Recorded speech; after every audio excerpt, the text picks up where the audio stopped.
With the Heat struggling to lock in playoff seed, has Erik Spoelstra's approach with the team been the right one? Some players explain what he's done differently, and the answers might surprise you. Plus, a view of where Miami is in the standings and their potential playoff opponents. And finally, we're down to our last two as we wrap up our Heat culture bracket on today's episode of Locked On Heat. You are Locked On Heat, your daily Miami Heat podcast. Part of the Locked On Podcast Network, your team every day.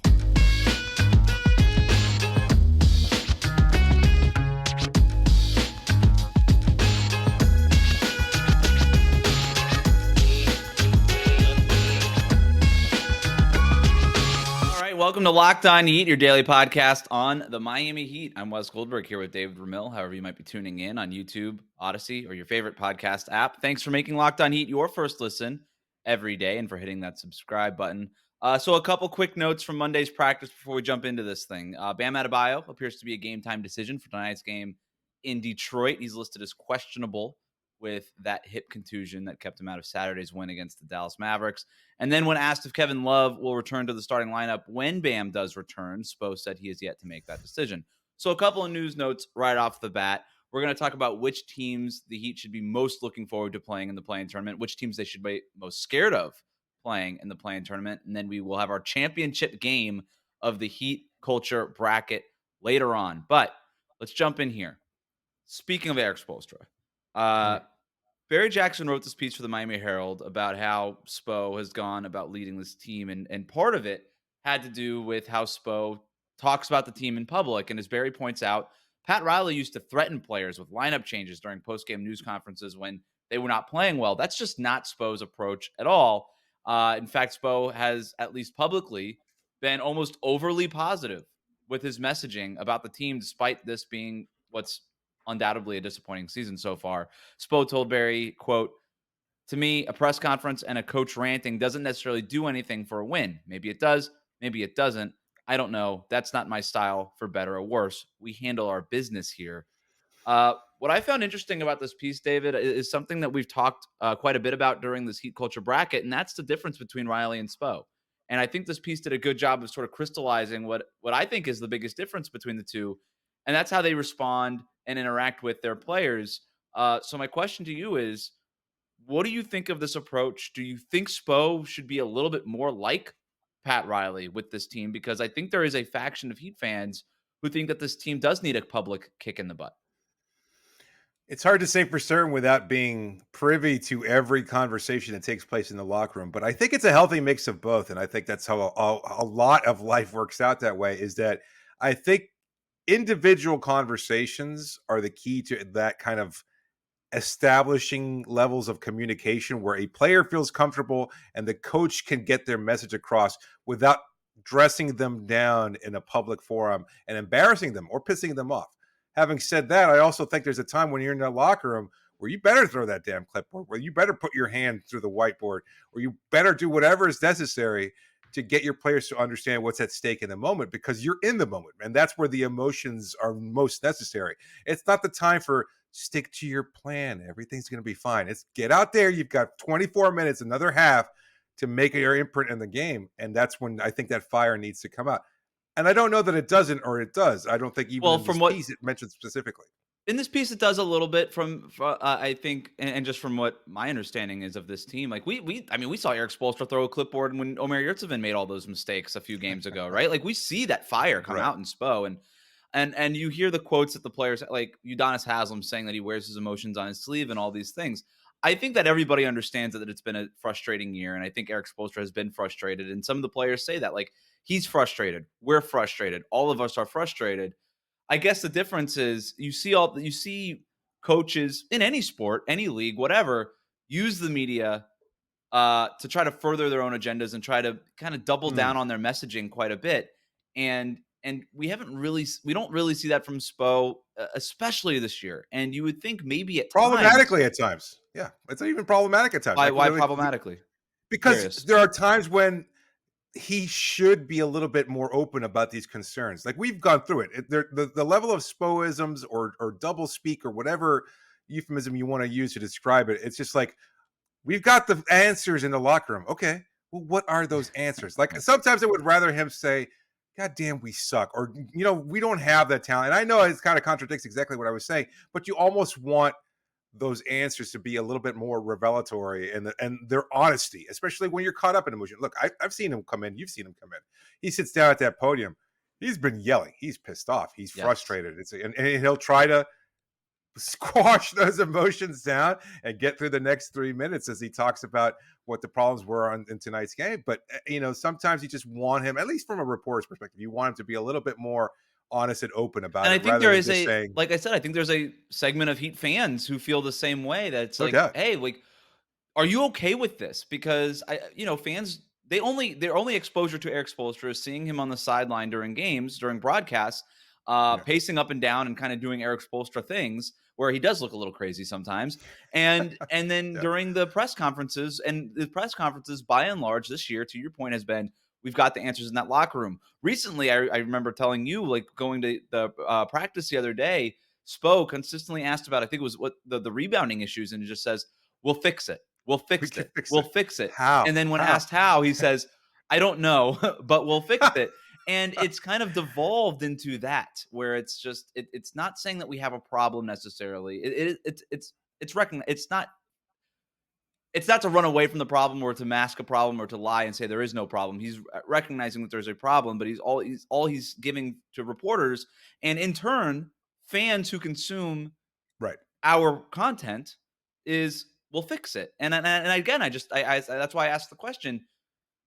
Are there Heat fans that wish there was a little bit more Pat Riley to his public game? Because Pat Riley has been nothing but, his whole shtick was performative, like Armani suits, and I'm in charge. And think about Alonzo Mourning. Think about Alonzo Mourning and his story he loves telling about Pat dunking his head in a tub of ice water and holding his breath for like 18 minutes until that he was almost in the locker died. room. Yeah, I'd run through a brick wall for Coach Riley. Like, that's the thing that identified the Heat culture when it was first developing here, when Pat Riley joined the organization in 1985. And that's what a lot of longtime fans kind of gravitate towards. And Spo, in this piece, it's outlined like he's not dunking his head in ice buckets, but he's leaving thoughtful notes at their lockers. He's showing them motivational films and giving them book recommendations. It's very, very, very different than Pat Riley. I'm not saying it's better. I'm not saying it's worse. I think everybody who knows me and where I stand on, they probably know where I stand on this, but that's not really the point. I think the point is, like, I think there's a lot of Heat fans that wish he was more like Pat Riley. I don't know that would help. Yeah, that's what the next question is. Like, how do you think this current team, not LeBron's team, not Dwayne's team or anything like that, how does this current team with Jimmy as the de facto and I think obvious leader of the emotional barometer of that locker room, how do you think he responds to Erik Spoelstra? Does he want confrontation? Because that's what he wants on the court. That's what he wants with his teammates. Or does he want somebody who's level-headed and be like, I've been there before. I can trust that he's going to be able to guide us through the process. Because I think it's a little bit of both.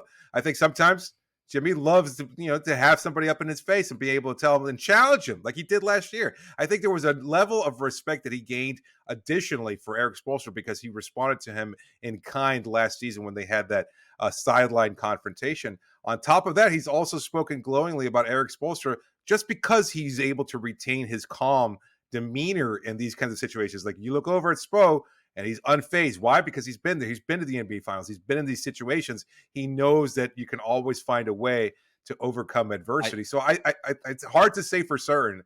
I'd say, again, as lukewarm an answer as that is, you need a little bit of a balance. You need to be able to get pissed off and at the same time be able to stay calm. And I think that's coming through. You need to be upset. You need to be visibly frustrated. You need your players to know that, you care. Exactly. And I don't think that Erik Spoelstra, I don't think that's an issue. Again, talking to players, I know that that's not an issue. They know he cares. They know he cares probably more deeply than most coaches that they've ever played for, right? Erik Spoelstra, you could be critical and say he probably cares too much about this stuff. But he lives it 24/7. He very much does, right? And so I think what this team needs, I'm not a leadership expert, but if I were to venture a guess, is the problem with this team has been the lack of consistency. And I think if you're a head coach, what you could bring to this team, if it is consistency, is a value add. If you want to just, like, how many times have there been frustrating losses? I mean, we did a countdown the other day. It was like 12 or 13 times. What, you want Spoelstra breaking clipboards after every single one of them? Maybe you do if you're a Heat fan, but I don't think that's what this team needs. I think what this team needs is consistency. And if Spo can be consistent, he's at least trying to provide that to a team that otherwise doesn't have it. And so I would say, I think, yeah, you want your team to care, but you're also trying to steady the ship a little bit. I don't know that it's going to work. At the end of the day, I don't care how many times you yell at this team. It's still the same players, right? Like you're not going to yell those balls to go into the You can't basket. yell Gabe Vincent into being a first round pick. Like that, Right. there's a limitation to what he can do on the floor. And one of the quotes was, and I can't remember, I wish I remember who said it, but said, I think it was Tyler actually said at the end of the day, the players got to, yeah, I'm pretty sure it was Tyler. The players got to make things happen. The coach can only do so much. The players play and they got to do it. And that's exactly right. We might already know the Heat's first round opponent. We'll tell you who it is and if the Heat have a chance to beat them next. But first, David, tell listeners about our sponsor. Today's episode is brought to you by GameTime.com. Look, if you've ever been in a situation where you need tickets at the last second, let's say you have change of plans, or maybe you didn't know that there was a particular concert or sporting event taking place, then GameTime has your problem solved. If you live in South Florida, as Wes and I do, there's a million events taking place all the time. It's hard to keep track of all of them. You never know what the heck's going on. Marlins season's just ramping up. Let's say you've got your plans fell through and you want to go catch a Marlins game, or even if you had no plans to begin with, then let me tell you, Game Time is a solution for two. Forget planning months in advance as I have in the past. Game Time has deals on tickets right up to the day of the event. You can get exclusive flash deals on tickets for football, basketball, baseball, concerts, comedy, theater, and more. The Game Time guarantee means you'll always get the best price if you find tickets in the same section and row for less. I was just talking to another co-host about it. He said that you get a view of your seat. So when you pick your seat, you know exactly where you're sitting. You know exactly what you're going to see from whatever sporting event or comedy event or again, concert that you might be going to. No wondering whether or not you're going to be behind a bleacher or whether or not you're going to have an obstructed view. With Game Time, you can see exactly where you're going to sit and you can get your tickets at the best available price. So download the Game Time app, create an account, and use the code LOCKEDONNBA for $20 off your first purchase. That makes things so much better. Terms apply. Again, create an account, redeem your code LOCKEDONNBA for $20 off. Download Game Time today. Last minute tickets, lowest price guaranteed. Locked On Heat is available on Apple Podcasts and Spotify, so please do subscribe. Another co-host, you said. Should I be upset?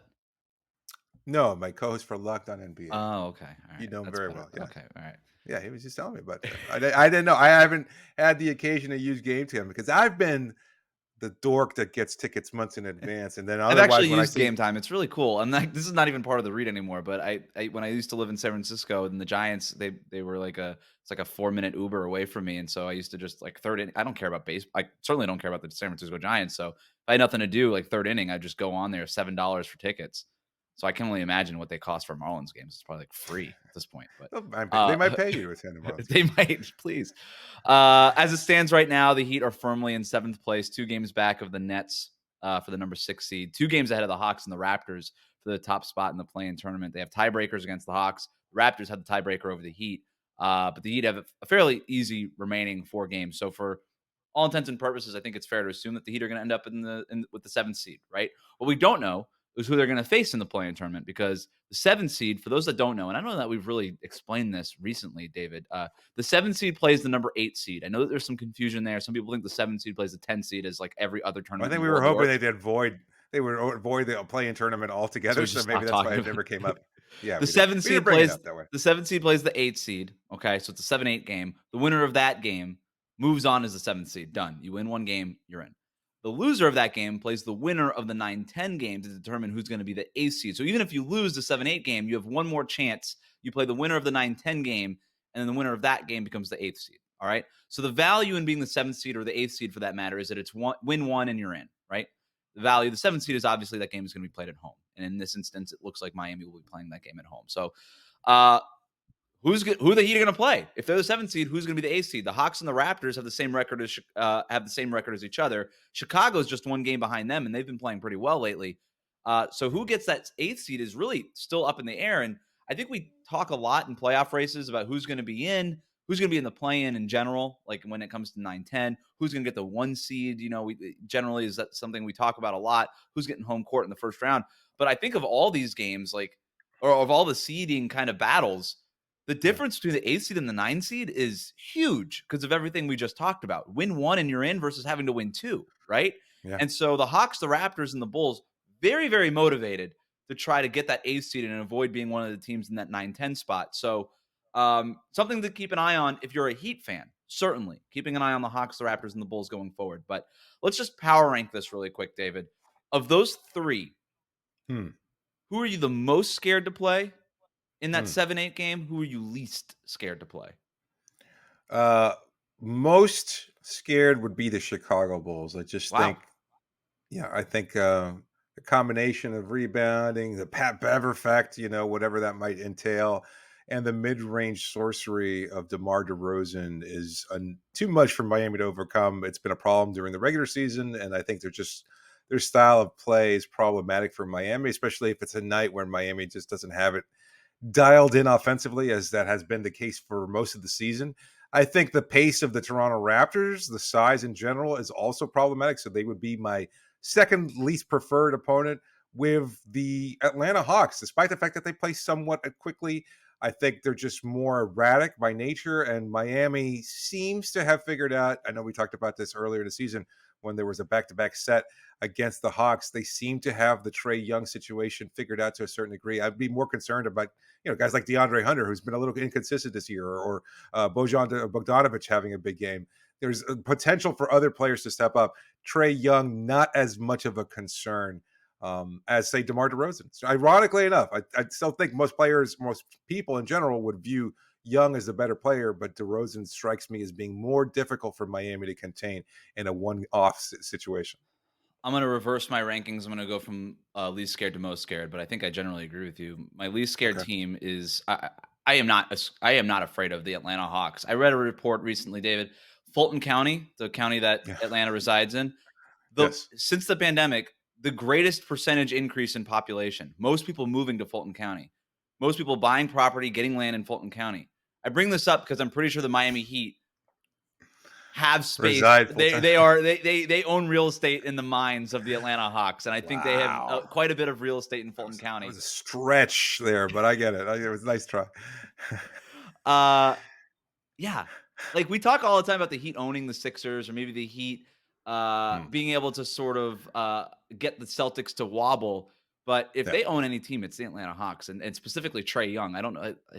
Trae Young, he's one of his worst averages against any other team is against the Miami Heat, and they always seem to have an answer for Trae Young. And honestly, I'm not that impressed with the Hawks in general. Like Quinn Snyder came in, I don't blame him. It was weird coming in midseason, zero time to implement anything, and it kind of worked. There was like a honeymoon period, and now Trae Young is just doing Trae Young things again. And there's nights where he just is completely off, also where he just sort of kind of rage quits and just doesn't play anymore and takes his ball and goes home. So I don't know. I'm not scared of the Hawks. They've got quite a bit of questions to deal with this offseason. So not scared of them. Obviously hoping for them to get to that number 8 seed, but I don't think they're going to get it. I think the Raptors are better. I think the Bulls are better. I think they're both going to finish with better records than Atlanta. I'm with you. The Heat are 0-3 against Chicago this year. They haven't beaten them. And I don't know why I should. Maybe there's like, okay, they're due, and maybe the bill comes due in the play-in and they're able to beat them. I don't know, but you mentioned DeMar DeRozan. He's unstoppable, man. Like that mid-range shot, say what you will, put Jimmy Butler on him, whatever you want to say. It's still DeMar DeRozan. He's been doing it for a decade and a half, doing the same thing. 18-footers after 18-footers, death by paper cuts, mid-range paper cuts. So there's that. There's the Nikola Vucevic factor. He always seems to have a big game against against the Miami Heat. And Patrick Williams is starting to play a little bit better than Kobe White is starting to show some confidence there. Like I wouldn't go so far as to say deep, but when you're comparing them to these other teams, maybe deeper. And then the Toronto Raptors, I like the Jakob Poeltl thing for them, but it didn't. And he gave Bam some problems the other night when they played. I don't know. I think I might be equally scared of the Toronto Raptors and the Chicago Bulls if I'm the Miami Heat. I don't know which one I would rather play. I would probably say at this point the Raptors, because there's some weird Nick Nurse stuff happening. Like apparently, like the Houston Rockets are ready to come after him. There's some rumors about maybe this is the last year. I don't know.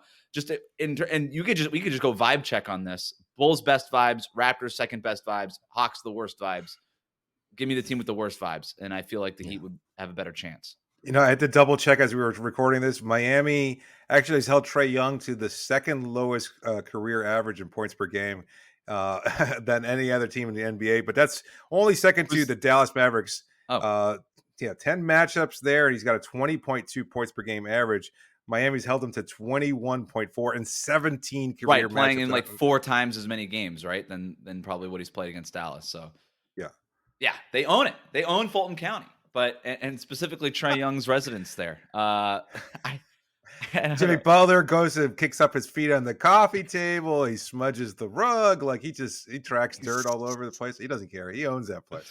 He does. Worth mentioning, the Celtics are 2 games back of the Bucks, who are the number 1 seed. They're 3 games ahead of the 76ers, who are the number 3 seed. So it looks like the Celtics are pretty locked into that 2nd seed, and the 2nd seed would play the 7th seed. The Bucks would play the 8th seed. So in terms of if it's Milwaukee or Boston, I don't think there's any. I think both of them are the clear favorites to come out of the Eastern Conference, and I would not pick the Heat as favorites, and I probably wouldn't pick the Heat, period, in a series against either of those teams. But if you're giving me the option of playing the Celtics or the Bucks, I'd say, I guess, give me the Celtics, because at least there's a track record of success, especially more recent. I know they lost the series last year, but like I said, they have a way of making the Celtics wobble. And if you listen to, Bill Simmons on any of his podcasts, he's still terrified of the Miami Heat. And I think that counts for something, is which fan base is most terrified of you. Good. And it's the Boston Celtics. I will play nice with John Corrales when we do our season or our series preview. I will not. Remember, John said last year that Jimmy Butler would be the 3rd best player in that series, and I will never forget. And it's not even particularly close, if I recall correctly. He used that. I was like, oh well, it's actually pretty obvious. He might be the first, but the best player. Considered banning John Corrales' name from this podcast. You tried your best. It just hasn't worked out. It's all about synergy here at the Locked On Podcast Network. The Celtics is the preferred matchup, if you can believe it. I think it would be more interesting from a drama perspective, and maybe Miami has a more legitimate chance too. So we'll see how it goes. Coming up next, we crown a champion in the Heat culture bracket. Spo or Udonis Haslem? The debate is next. But first, David, tell listeners about our sponsor. Today's episode is brought to you by BetterHelp. Look, there's, people need help, and there's no shame in admitting that. If you need somebody to talk to, if you're going through something, or even if you're not, there's this idea that maybe you have to get into a crisis level before you go out of your way to seek help. But that's not what therapy is for. Therapy is there for anybody who might need help at any point in time, just to get a voice to talk to, some feedback on something that you might be dealing with. And I think that's the idea behind BetterHelp. There's so much that you can do. You can find somebody that helps you at a convenient time, at a convenient price. It's flexible. It's all online. You go in there, you answer a simple questionnaire, and they match you with a therapist that is suited to help you in whatever you might need at the time. And that's what makes BetterHelp such a convenient option. A friend of mine has used it. Never thought about going to therapy before. And then you just said, you know what, it might be time for me to try and talk to somebody. And he did. And I recommended BetterHelp because of this show. And he loves it. He loves the idea of having that kind of flexibility. He's sought out a different therapist. The first one he tried didn't work out exactly the way he wanted to because of the time issue. Found somebody else right away. So convenient. And that's what BetterHelp will do for you. So if you're thinking of starting therapy, give BetterHelp a try. It's entirely online, like I said. Discover your potential with BetterHelp. Visit BetterHelp.com/LockedOnNBA today to get 10% off your first month. That's BetterHelp.com/LockedOnNBA. Reach Locked On Heat on Twitter, Instagram. You can email us, lockedonheat@gmail.com. Quick note before we launch into the final round of the Heat culture bracket. Injury report for tonight's game just came out. Pistons are going to be without Marvin Bagley, no Bojan Bogdanovic, no Alec Burks, no Rodney McGruder, no Hamidou Diallo, and no Big Stu, no Isaiah Stewart for the Pistons. Someone's tanking. In other news, we're going to be suiting up for the Detroit Pistons. It's a strange crossover event here. We're going to be taking on the do we get blame pie if we're able to beat the Miami Heat then? I don't know. I think the point stands, however, that Detroit seems like they might be actively ready for Cancun. Let's update the Heat culture bracket, in which the person who represents Heat culture the most moves on. And today we have our final round. It's a doozy. Number 2 seed Udonis Haslem versus number 4 seed Erik Spoelstra. The culture ship, David. The culture ship. So wow. You got to run these by me. I didn't get any feedback on the culture. I made it up 3 minutes before we start. I didn't. It's okay. It's just gonna have to run by there. Give me the argument on behalf of Udonis Haslem. Yeah, we talked about this before, and I'm going to choose to back UD in this argument. Look, we just talked about Erik Spoelstra, and there's only so much you can do as a coach in terms of defining your culture. I love the flexibility that Spo brings, and I love what he's been able to accomplish, whether it's guiding a young Dwayne Wade, working his way up from a video coordinator position, becoming one of the 15 best coaches of all time. But ultimately, what defines this team more than anything else, and that's been the consistent theme throughout this whole Heat culture bracket that we talked about. A guy like Shaquille O'Neal coming in is helping establish a culture. Alonzo Mourning, Keith Haskins. It always boils down to a player. A front office executive or a coach can set a template, but unless there's a player there to help implement that vision, it's all for naught. And so when you get Udonis Haslem, undrafted player, lives, breathes South Florida. He is the mayor of Miami. He knows people in the streets. He tells you when you join his team, you want something, don't go out there and get in trouble. I'll help you find out whatever that might be. And that speaks so much because he is the presence in the locker room that has helped define that locker room for 20 seasons. Whether he was a young rookie fighting with Lamar Odom or Brian Grant, whoever it was out on that team, just trying to establish himself for positioning, whether you're a veteran like LeBron James, Shaquille O'Neal, Alonzo Mourning, whomever it might be, Udonis has battled them all for 20 seasons. His presence, as I said before in our last podcast, is going to be missed. Nobody will ever be more Miami Heat than Udonis has. It's a great argument. He's got his own section. It's section 305 now. Great for him. It's his final year. And that's meaningful that he was able to create such an impact in 20 years. I talked to Erik Spoelstra the other day, and he said that Udonis Haslem has had 7 or 8 different roles with the Miami Heat, and he's impacting winning in every single one of them. And you know what? It's a little bit of coach speak, but also I believe it. People have been doubting Haslem's place on this roster for half a decade now, and once you're in that locker room, you kind of cover a team a little bit and you understand what he means to the guys in that locker room. You say, okay, that's not a wasted spot. That's actually probably doing more than the normal 15th player on a roster would do, is something that Udonis Haslem does. That said, I think it has to be Erik Spoelstra. I just think it has to be. When we talk about who reflects Heat culture the most right now, and I don't know that anybody on this team, in this organization, has a greater impact on the day-to-day of what Heat culture really means than Erik Spoelstra. By definition, he's the head coach.